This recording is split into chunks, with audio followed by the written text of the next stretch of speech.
Salam jemaat terkasih, salam sejahtera bagi kita semua. Berjumpa lagi dalam Renungan Light of Revival hari ini.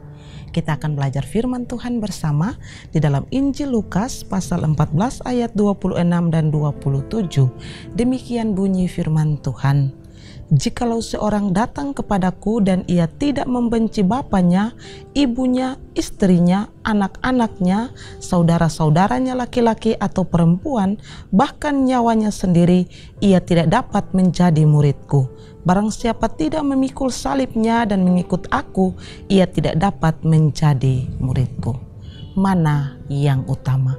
Saudara yang terkasih, konteks dari bacaan kita, Yesus sementara mengajar orang banyak yang mengikuti dia. Dan pada saat itu Yesus berada di Yerusalem, sehingga ada begitu banyak orang yang datang ingin mendengarkan pengajaran dari Tuhan Yesus. Dan di dalam teks dari bacaan kita, Yesus menjelaskan tentang hal-hal bagaimana seorang akan menjadi murid daripada Tuhan Yesus. Hal yang pertama yang Yesus jelaskan di sana adalah Yesus harus lebih utama dibandingkan dengan orang-orang yang kita kasihi.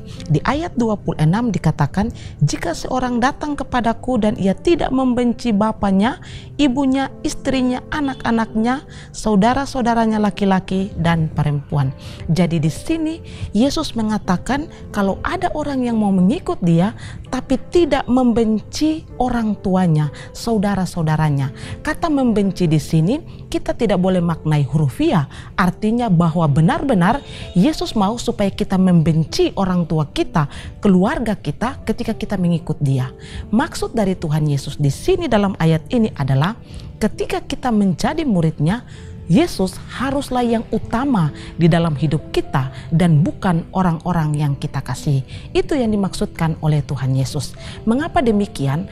Karena ketika kita mau mengikut Tuhan Yesus, biasanya keluarga kita, orang-orang yang kita kasihi itu menjadi penghambat, menjadi penghalang sehingga kita sulit untuk datang kepada Yesus, sehingga kita sulit untuk sungguh-sungguh mengikut Tuhan Yesus. Karena itu Yesus dengan tegas menjelaskan kepada orang banyak itu bagaimana seseorang akan menjadi muridnya. Yang kedua, Yesus harus lebih utama dari nyawanya sendiri. Di bagian terakhir dari ayat 26 dikatakan, bahkan nyawanya sendiri ia tidak dapat menjadi muridku.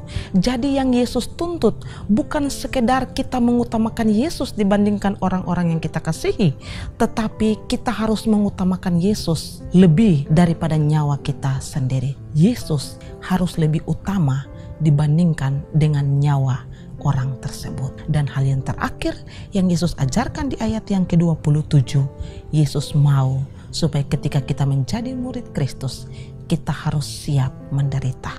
Di sana Yesus menggunakan kata memikul salib dan mengikut aku. Yesus mengajarkan bahwa di dalam mengikut dia akan ada salib yang kita pikul. Salib melambangkan penderitaan, salib melambangkan penghinaan. Itu berarti di dalam kita mengiring akan Tuhan, mengikut Tuhan sebagai murid-murid Kristus, kita akan mengalami penderitaan, kita akan mengalami penganiayaan, bahkan kita akan mengalami penghinaan karena Kristus. Dan itu nyata terjadi di sekitar kita.